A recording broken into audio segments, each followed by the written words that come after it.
paying good attention and asking these questions. It's really great information, but I appreciate what Mr. Ruff is said a little while ago, that in the times when we have, because of successful financial management, we have cash balances that are in some cases exceeding what the program and plan and demands are for these funds.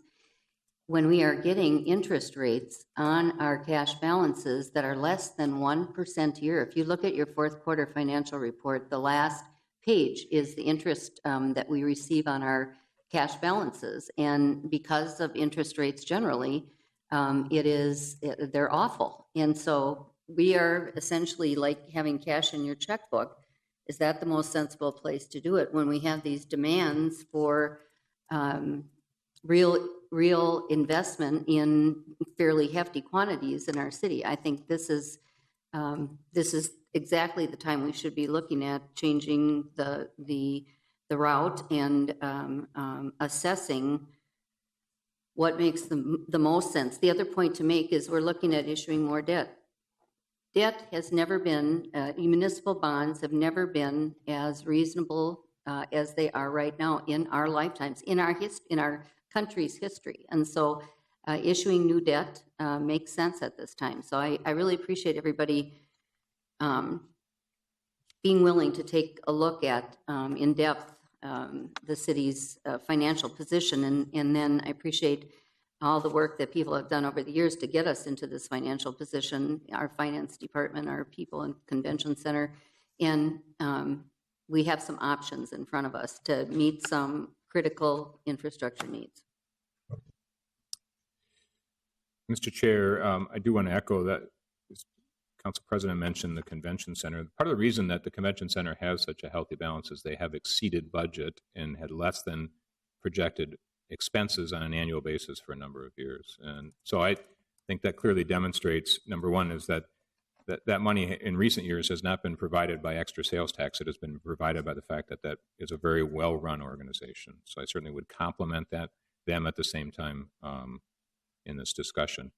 The debt, Council President mentioned, we are forecasting 3% interest rates on this debt. In reality, and today, if the city sold bonds, these are 10-year bonds that are being projected, it certainly would be in that 1.5% range. Certainly, Mr. Ablin is here, can answer questions on debt more specifically. It is important to keep debt short-term. And 10 years is a very good practice for the city that have been using for a number of years. We do anticipate about $239 million of debt being issued over the 20-year term. Again, that's a forecast. Another typo here, instead of 23% of net expenditures, it's actually 27 based on the more recent. So you can change those numbers.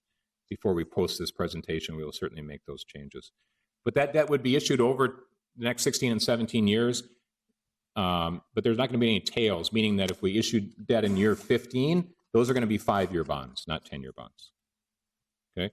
Who knows what the program's going to be like? We're not going to stop making these expenditures in 20 years. We just have to pick a time horizon to view, but we want to make sure that we're including all of the revenues and all of the expenses, and debt service is certainly one expense that we don't want to have another 15 or 20-year tail that is not accounted for in this presentation.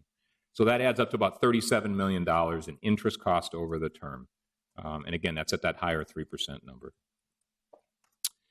So the last section is then talking about property taxes and how do we look at raising property taxes. And there are both periodic increases in property taxes that are a part of this program, and then there is one larger increase in property tax levy that can be offset by an increased base, such that the net effect upon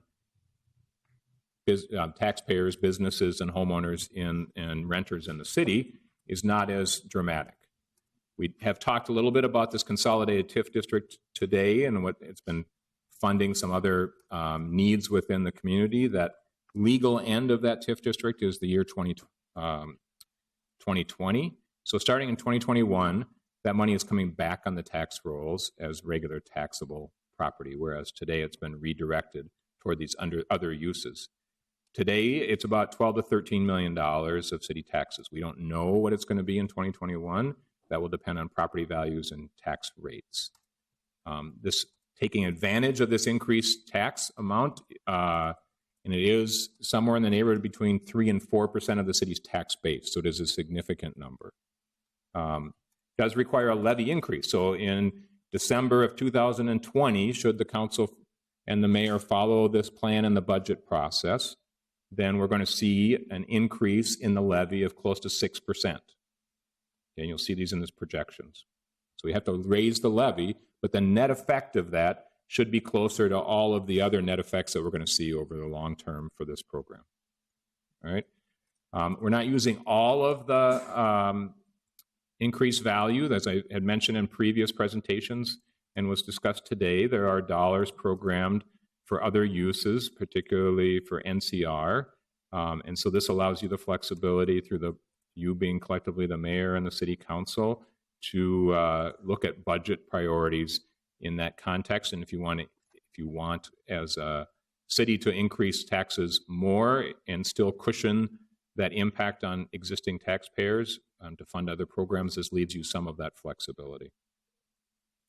So this is a graphical representation of both property tax increases in the near term and the long term under certain assumptions. The blue is what we call current service levels for just what the city levies together with the park board. These are both city and park board levies combined.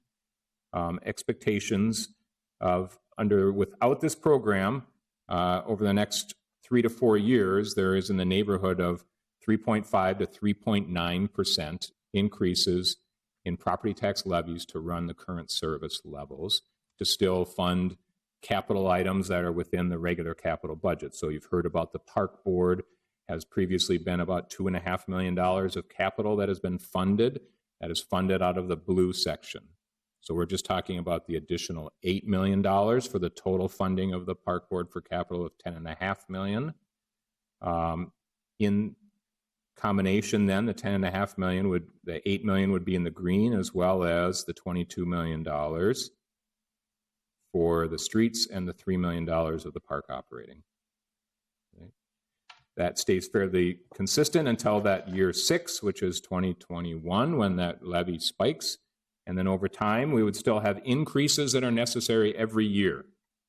Okay, so there's not a one-time increase that's going to be sufficient to pay for this program in 2017. The expenditures will go up one time with some inflation, but how much has to be added to the levy will increase over time. You can see that runs almost all the way through the term of the program. It's through about year 17 or 18. Mr. Ruff, a moment, please.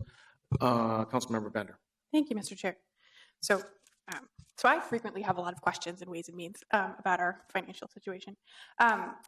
So this isn't unusual. So my question about this was related to what we're using our TIF funding for now. So this TIF district has been overperforming what we had estimated, I believe. But I just wondered, are we assuming a reduction in spending for the activities that we usually use this TIF district for, or are we sort of are we capturing that additional revenue that's coming in that we didn't anticipate, and how is that working out? Again, knowing we can change all of this annually, but just as in these current assumptions. Chair Quincy, Councilmember Bender, my recollection is we are spending about $6.2 million out of this TIF district for NCR activities. And then the remainder is being used for the target center debt service that Ms. Christensen alluded to previously. Okay. So when we anticipate that debt service would go away before the end of the TIF district, so that's not an ongoing obligation that we have to find other money for.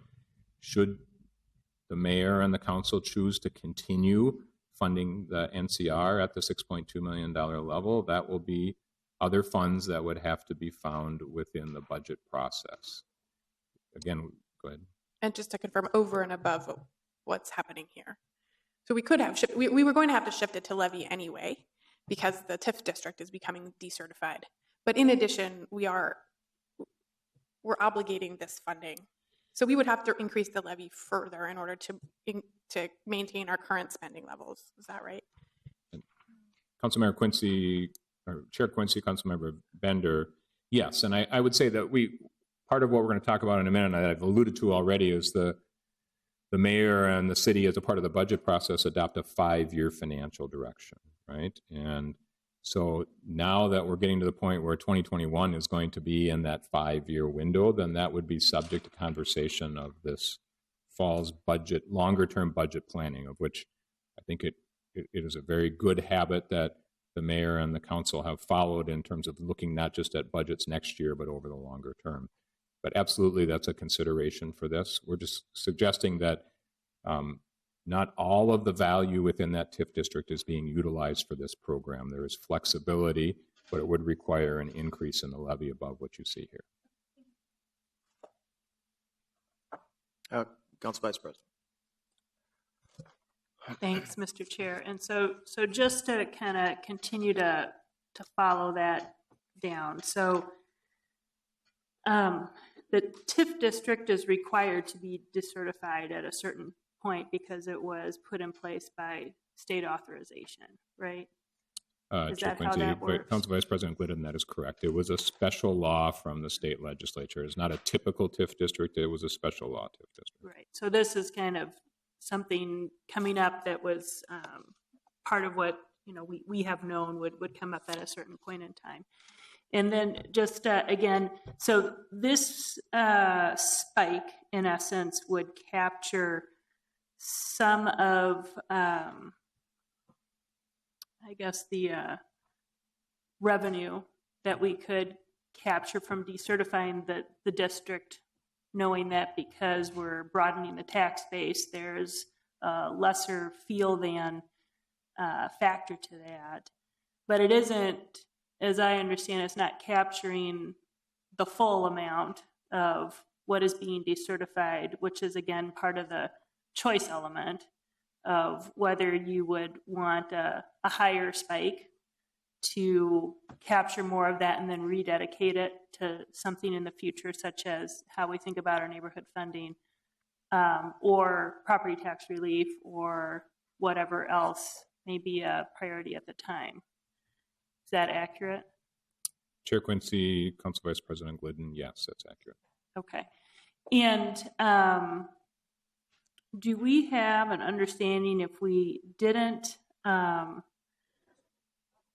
increase, have that property tax or that levy spike there, what would the rest of how would that affect the rest of the levy for the program? So right now we kind of have this general estimate, other than this particular year, of a range of levy that will be added to our existing estimate of how do we kind of keep going as is with inflation, and then we know we kind of consider that every year. And if we didn't do this, do we have any picture of what that levy would look like? Chair Quincy, Council Vice President Glidden, it is not an easy math problem. Okay. I would say that without that, so remember, these are percentage increases. Mm-hmm. And I'm going to talk about the chart, which are real dollar increases. But the percentage increases would go up marketably. I can't give you the range. It's not going to double, but it's going to go up marketably, because by having a higher base then set in 2021, it allows you to increase percentage-wise more. Mm-hmm.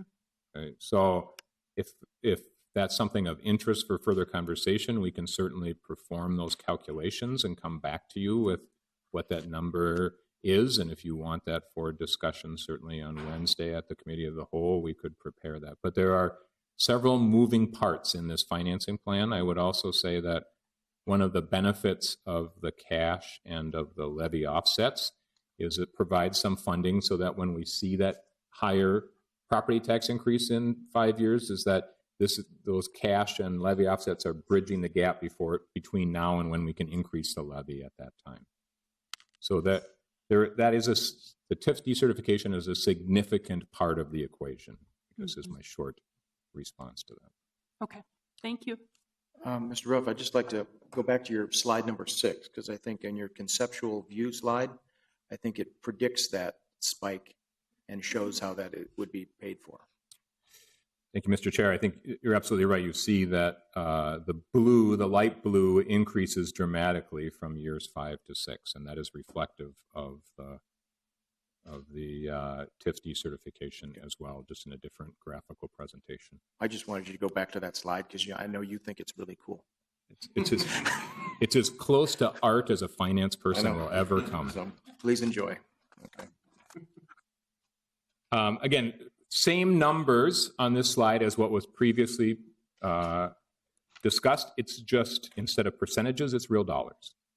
So the green being what's associated with this program, and the blue being the current service level, 5-year financial direction extended. Okay? None of us can predict what inflation is going to be in 2 years or even 5 years, but we're using baseline generally 3.5% after the for the overall city and park board general levies, 3.5%. Okay? And then we are also using some inflation on both capital and an operating for this new program. Okay? The capital projections are 2%.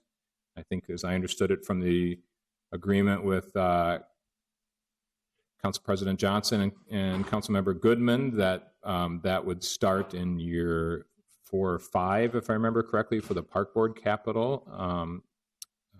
And again, we don't know if that number is going to be 1%, 2%, 3%. We just use 2% in the capital projections and then 3% generally for the operating. Overall, 3.5% assumption for the existing levy. You can certainly have discussion on that if you would like. What's not included in this funding plan, I think it's important to mention, and I know Chair Quinson, you asked me specifically to address this because there's been discussion about other revenue sources that would be available for this program. We're not counting on new construction and tax base. It's not to say that it's not there, but if you recall in our previous Ways and Means discussion, it's not, as much as we like the new buildings going up, it is not a significant number from a budget standpoint. And that's primarily, it's good news that we have new construction. It's also good news that we have a really big tax base. And so it takes a lot of new construction to make a big dent in our tax base. We're certainly anticipating in 2017 still that 1% to 2%. That's going to help cushion that, that impact of that levy as well.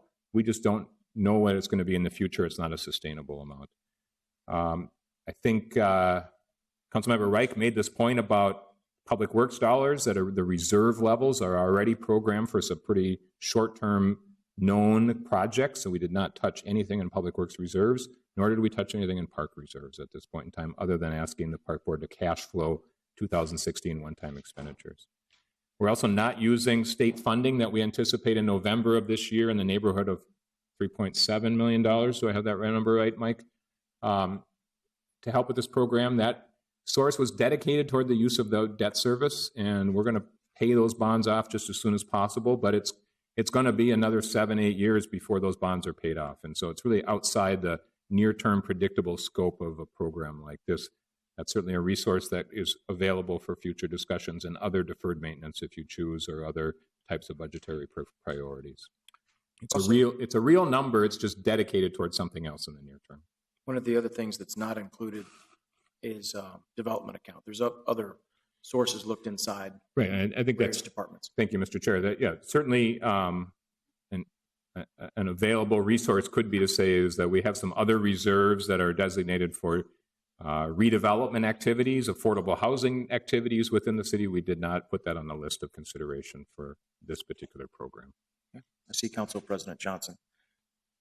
Thank you, Mr. Chair. I also would point out that in 2031 on the sheet here, our obligation for police and fire consolidated ends.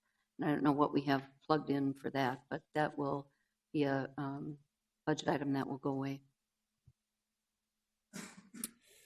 So wrapping up this discussion, I know it's been painfully detailed, but I think that's why you have a finance staff, is to be painfully detailed. And I think that one of the broader takeaways that I have from this is that certainly these are needed improvements. I think collectively we've seen that from the mayor's office, from you as the council, that there is a will to get this done, but within the parameters of what is good financial management, what is balanced financial management for the city long term. I think we have to recognize that what this program says is that if we assume inflation is going to be 3.5% over the long term, we are introducing a concept that it's really going to be 4.2% over the long term. That 0.7 is what's roughly necessary to increase the levy over the long term to account for these program increases. Okay. Just trying to give you different lenses to look at the implications of this. And that we've already talked about the fact that there is an annual evaluation, and that is codified in this appendix where we've taken these projections. And certainly Mr. Hecker can talk more about this. And said, here are the assumptions that were used initially. We should review those assumptions every year so we don't forget where we came from and we don't lose sight of where we're going. I just had to use the word fungible, so I put that into the presentation, but that is a real financial term, and it just means that some of these things can be swapped out and replaced with others, but that has to be done with thoughtfulness in the future that you've already had a thoughtful discussion on as well. So I think, Mr. Chair, that's the end of the presentation. Be happy to answer any other questions. Very good. Thank you very much, Mr. Ruff. I'll look down if there's questions or comments. I do. Councilmember Connell. Thank you, Mr. Chair. Thank you, Mr. Ruff. I'm not sure that my question is for you. Actually, I have a procedural question. So this is a resolution that we're looking to approve today, and then will it be forwarded to COW or full council, or how are we thinking this is going to go about after today? Well, my understanding, being a resolution out of this committee, it would go to the full city council on Friday.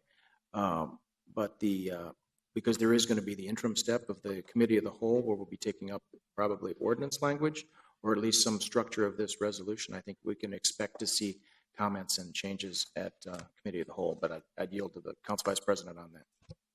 Thanks, Mr. Chair. So we already have a scheduled, announced public meeting on a proposed ordinance at committee of the whole for today. I would assume our staff is working on revised ordinance language for us to be able to see and for the public to see that would reflect some of the proposed changes with the resolution that's in front of us today. I'll also remind council members that when we took public testimony at the last committee of the whole, we did not close that public hearing. That public hearing is still open, and we will want to continue to let the public know that the public hearing is still open at the committee of the whole, and we will be taking public testimony.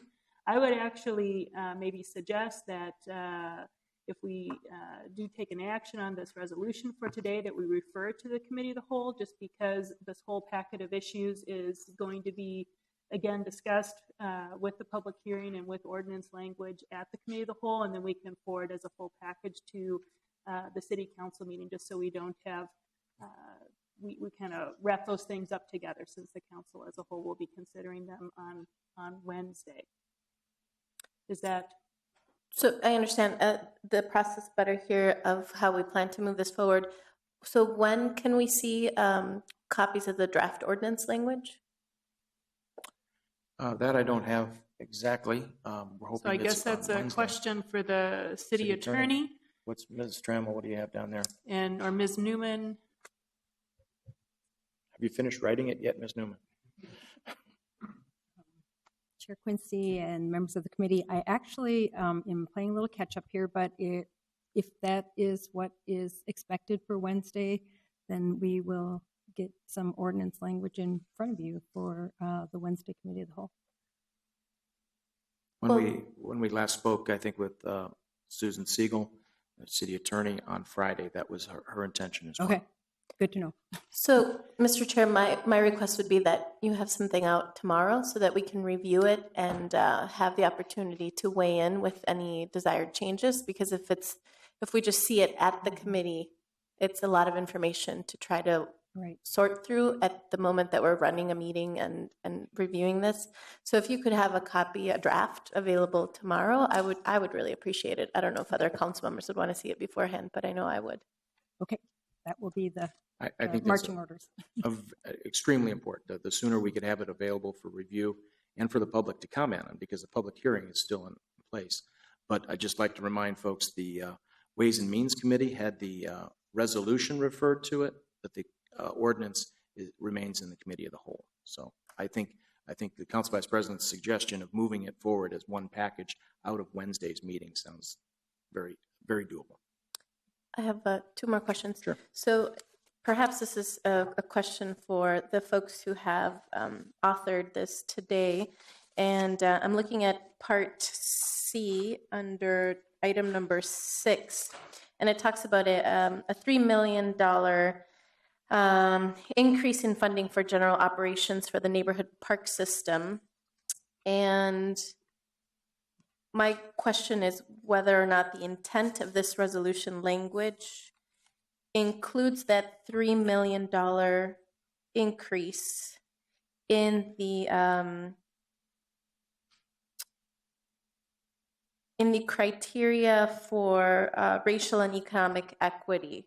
So I see that later on in letters I and J, we're talking about hearing back from the park board about their criteria for using dollars around a racial and economic equity formula or framework. And I just wanted to make sure that the $3 million that we're investing in general operations is also a part of that criteria, or if we're saying those things are separate. Well, I must say, I'm thinking the bulk of the plan is around the capital expenditures. The $3 million is just a one-time increase to the base of their operating budget. But if Ms. Miller, if you'd care to respond to Councilmember Cano's question about how the equity piece can be woven into operations versus both, as opposed to either or of the capital piece. That would be helpful, I think, to Councilmember Cano. Chair Quincy, Councilmember Cano, the specific language that's in the resolution before you speaks specifically to the capital piece in terms of the $3 million that is as a one-time increase to our annual operating.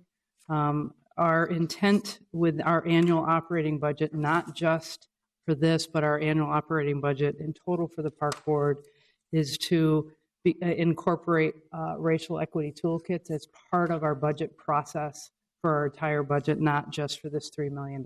So that is being done as part of our annual budget process in 17, starting in 17.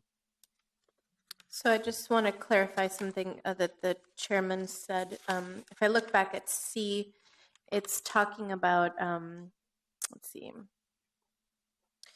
So the $3 million increase will remain in effect for the duration of the plan and be used to increase funding for general operations for the neighborhood park system. So I've read that as meaning that we would have a $3 million increase every year for the duration of the plan, but you're saying it's a one-time $3 million. One-time infusion that changes the base of the levy up $3 million, and then that becomes the new base. It just changes the. Okay. It's not $3 million additional each year. It's $3 million one time to raise the base level of the budget that'll still follow the course of inflationary increases. Okay, so with this one-time infusion, I would want to make sure that we're also holding that investment up to a racial equity prioritization mechanism, because as we know, the parts of the city and our region that are growing are the most diverse parts, and the growth of our region is being driven by diverse communities. And so it's my understanding that these dollars will be for maintaining programming services, and I think it's really important that, and if that's not correct based on a look I just got from the floor, I would appreciate a clarification. But I've been told by folks in City Hall that these $3 million are meant to maintain programs and services at the parks, which currently there's, I guess, not enough money to do. So if you could speak to that a little bit more. Chair Quincy and Councilmember Cano, this is not for programming, this is for maintenance in our system. And I don't have it with me today, but we've provided to you what we would use the $3 million for in terms of maintenance. For example, going from a 14-day mowing cycle across our system to a potential of a 10-day mowing cycle. So it is the standards of maintenance practices that would be across the city. It would not be one area would mow at 8 days and another area of the city at 12 days. It would be a constant number of different maintenance practices that would be across the city. Okay, so help me understand how these $3 million in maintenance, although in the ordinance it says for general operations, the $3 million in maintenance would be distributed in a racially equitable manner. Chair Quincy and Councilmember Cano, the $3 million additional dollars is about improving our maintenance practices across the system. So from an equity standpoint, it is about having a set practice of whether it's mowing, roof repairs, tree pruning, that we would get to a cycle that's better than what we're doing, for example. And I'm just using mowing off the top of my head. Currently, we're on an average of a 14-day mowing cycle across the city. Our intent is that we would improve that to a 10 or 11-day mowing cycle across the city. Not that one area of the city would be mowed at a different rate than another, but across the entire city, there'd be a level of increased maintenance practices throughout the whole city.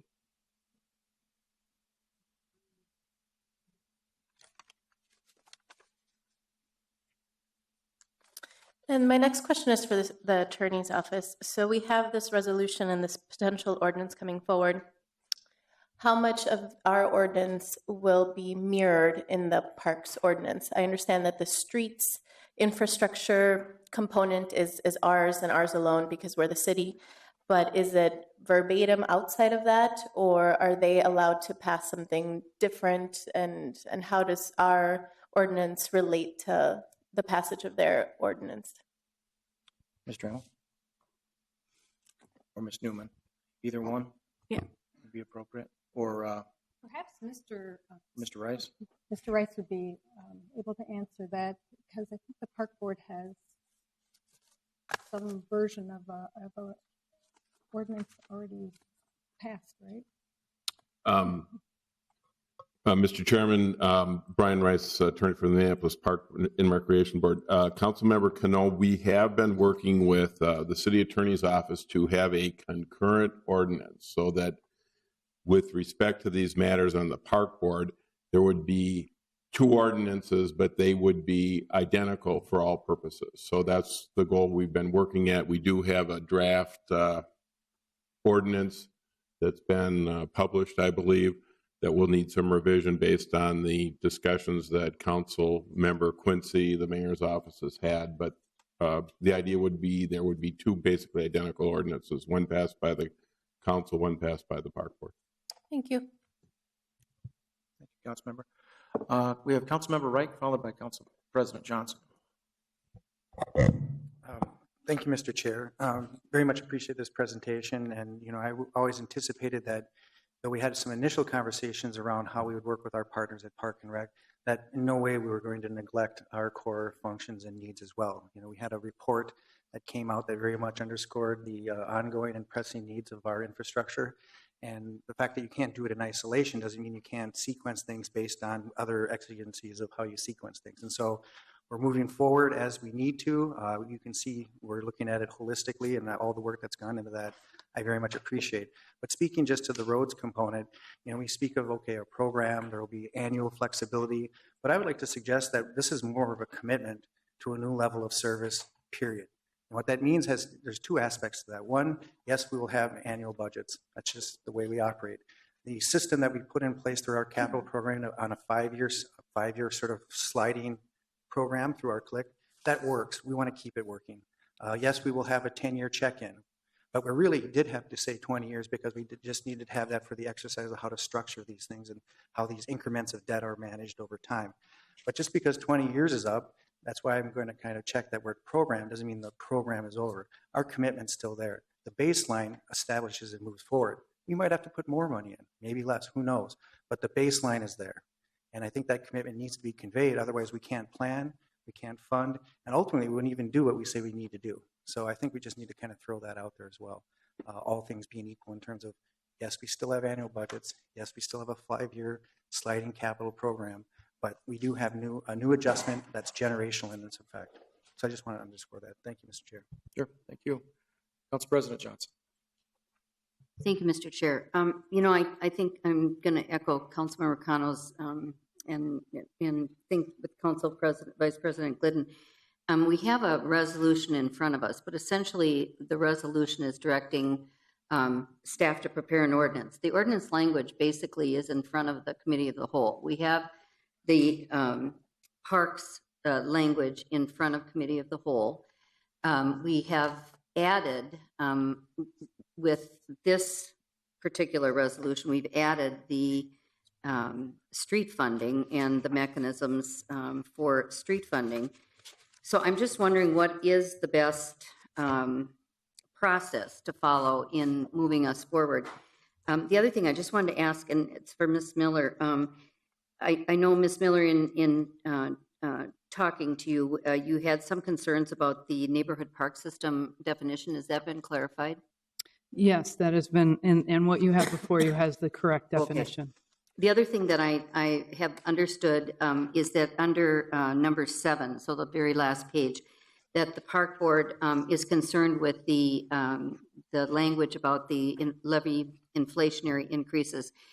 So I would suggest that we ask our staff, city attorney staff and Mr. Rice to come up with some language.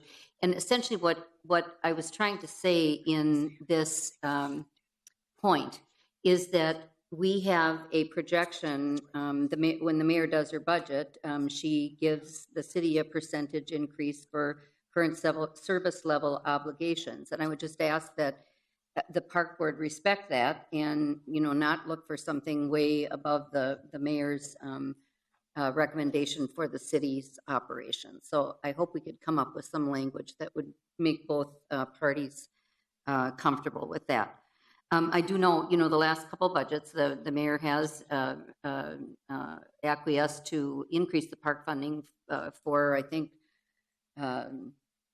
Affordable Care Act, and then the next year it was the minimum wage increase because of your seasonal people. So, we know there are going to be times that there will be challenges. So, but I just think that for all of us at this point to be on the same page as far as what the future holds in levy increases, as much as we can control it, would be helpful. So I hope we can come up with some language. So I would ask Mr. Carl, I guess, to see if there's some thought about what we should do procedurally in moving this forward.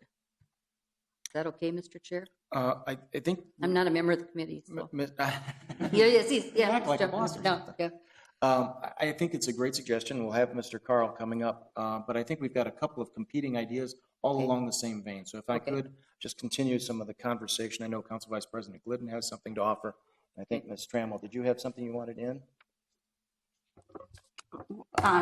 Chair Quincy, members of the committee, I believe that Mr. Carl could also address what I was going to say. So All right. one of us should address the procedure for going forward. Very good. Thank you. Council Vice President. Thanks, Mr. Chair. So I'm going to make a suggestion here, and I really just offer it up, and I'm not like completely wedded to it, but this is my suggestion. And I will say this from a framework that I support the concepts that are in here. My name's on here because I support the concepts that are in here, but let's just be honest, this language, some of it is not new because we've seen part of it before in the Parks resolution, but some of it is new.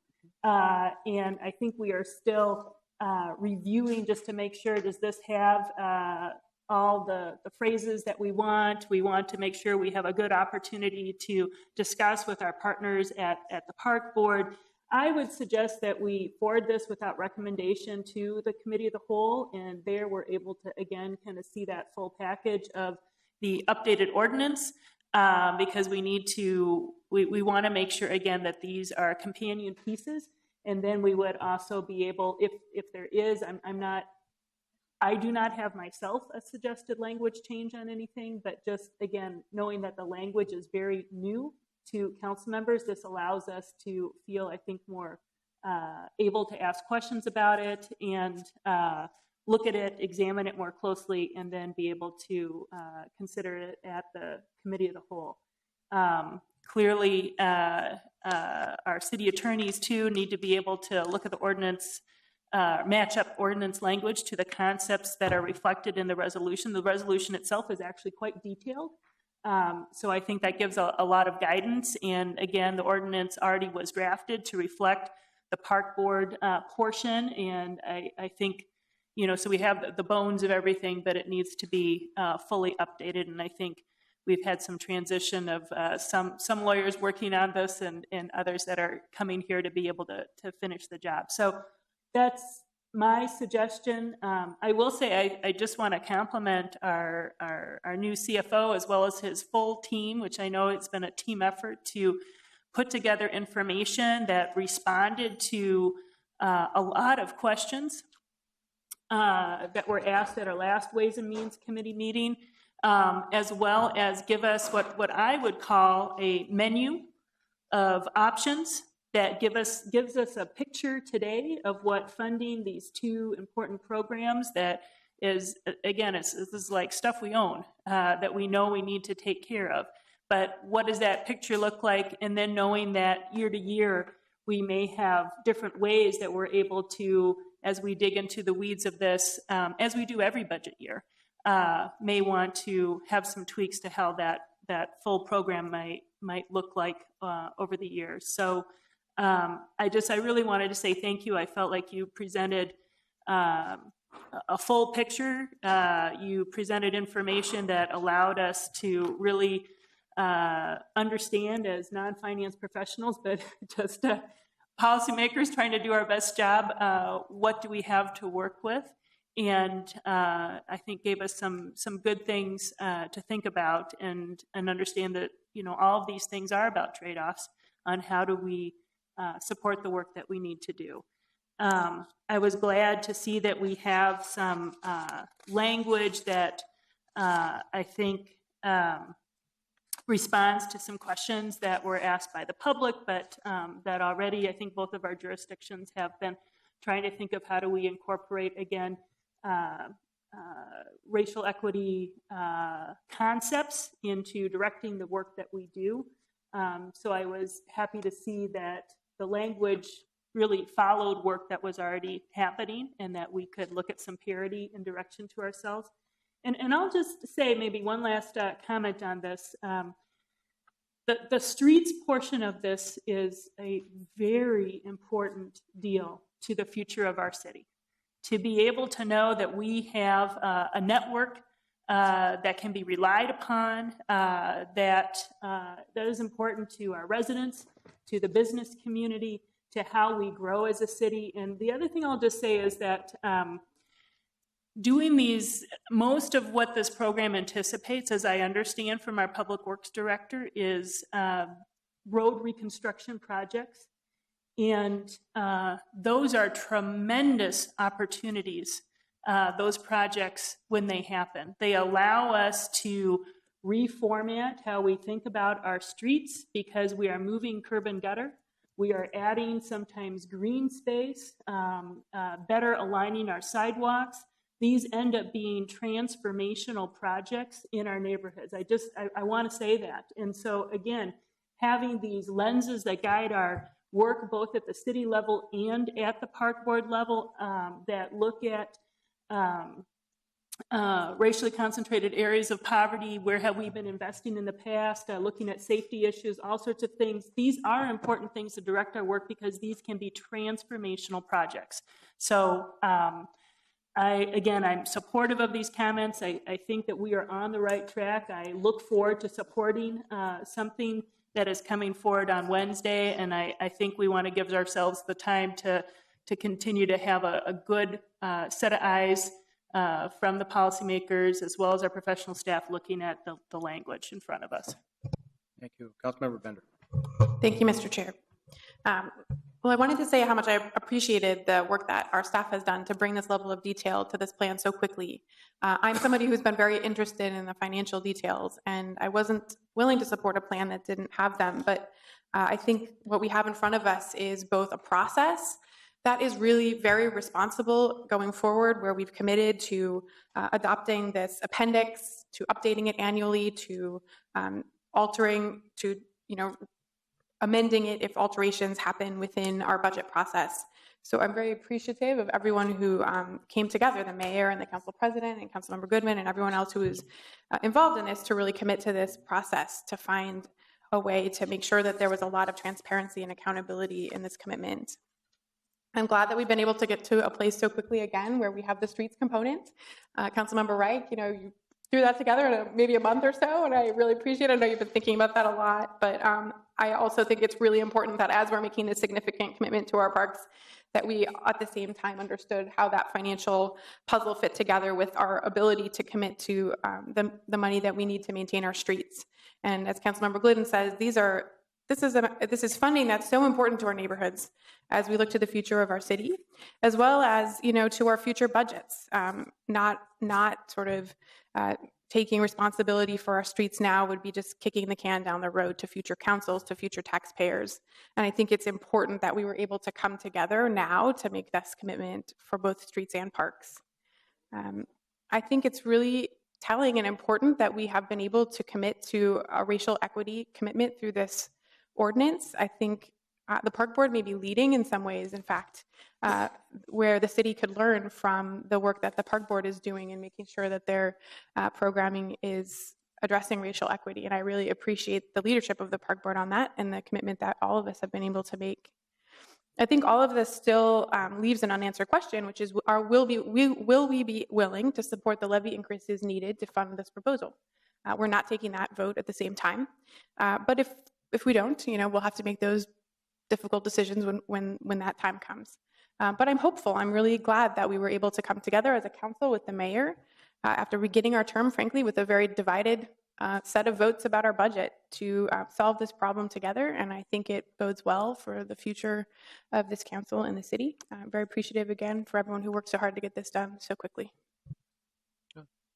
Thank you. I was about to call on you, Councilmember Cano. I saw your flag down there. I don't think we have to take a vote on it, but if you'd like to make your thing, I'll make sure what you're about to say happens. Thank you, Mr. Chair. I was just saying via email to the folks here that I would like to be added to this resolution to add my name. And I just wanted to publicly thank the park boards for providing leadership on the racial equity conversation. I know that it's something the community has been bringing forward, that some of us on the council have been advocating for a while. And I'm appreciative of the response that I'm seeing. And I know that my staff was able to attend the meeting that happened, I believe, last week at the park board headquarters around this issue.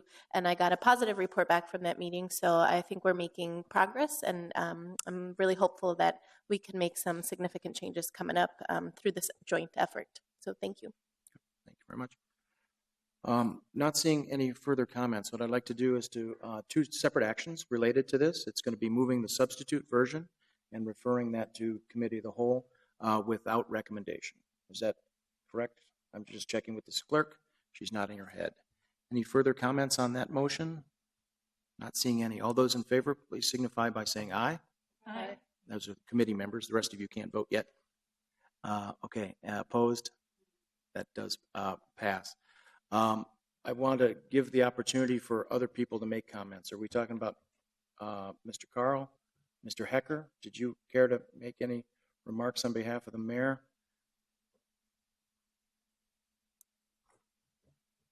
Thank you, Mr. Chair. This may be a little too late, but I just wanted to make a couple comments on behalf of the mayor. This proposal meets the concerns that she had with the previous proposals that came forward from the park board in a couple of key ways. I'll echo some of the comments that Councilmember Glidden and Councilmember Bender in particular made, and that you referenced this meeting with Councilmember Quincy. This provides real funding, which is the way that we can actually make sure that we fulfill our commitment to the parks 20 years from now, is understanding on the front end exactly the expectations that we need to meet this year, next year, and 15, 20 years down the line as well. So the mayor's very gratified at the spirit of cooperation also that this agreement engenders. The work that Council members Goodman and Council President Johnson did to move this conversation forward was critical. And she really appreciates their willingness to work with her on this proposal, and the work of all the council members as well on the committee, yourself, Mr. Chair, as well. I'll also echo Councilmember Glidden's comments about the importance of the streets component of this. It was absolutely critical to the mayor that that our streets infrastructure funding gap be addressed at the same time as we address the critical needs in the park system as well. And to Councilmember Glidden's point, if we're going to make these investments now in our streets, we need to make them for our 21st century infrastructure. When the infrastructure was built 40, 50 years ago, it was done so for a 20th century city, and the opportunities that we have for spending this money in the future in transforming our network and doing it equitably, it's a huge opportunity, and this is a generational investment that we get to make today. So thank you very much. Thank you very much, Mr. Ecker. We should acknowledge all the work that you did personally on this effort, as well as my aide, Mr. Dybvig. Working with so many people, so many calendars is not an easy task, and getting up with language, it was very important. I see Council President Johnson. Are you in the queue? Thank you, Mr. Chair. I just want to make sure that we have direction that the city attorney will work on drafting an ordinance that incorporates the streets part of the resolution so that it's available as soon as possible, at least in draft form, as Councilmember Cano asked. And then also that we work on this language for the point about the levy increases between us. Thank you very much, Council President. I'd be happy to make that in the form of a staff direction, incorporating those three components. All those in favor of the staff direction, please signify by saying aye. Aye. Opposed? That item carries. Ms. Miller? Chair Quincy and Councilmember Johnson, just to address your concerns about that, first of all, I appreciate you bringing it up and understanding that for the park board, there's the way it is written now causes some heartache for us in terms of our independence and city charter and state statute language. And so we've actually been working on some possible revised language that I think honors the spirit of the concerns that are raised, but also protects the independence of the park board. And so our hope is that we can work through language that will honor both of those needs for both organizations. So thank you. Good. Thank you all. I think that concludes our agenda. And so I will call this meeting adjourned.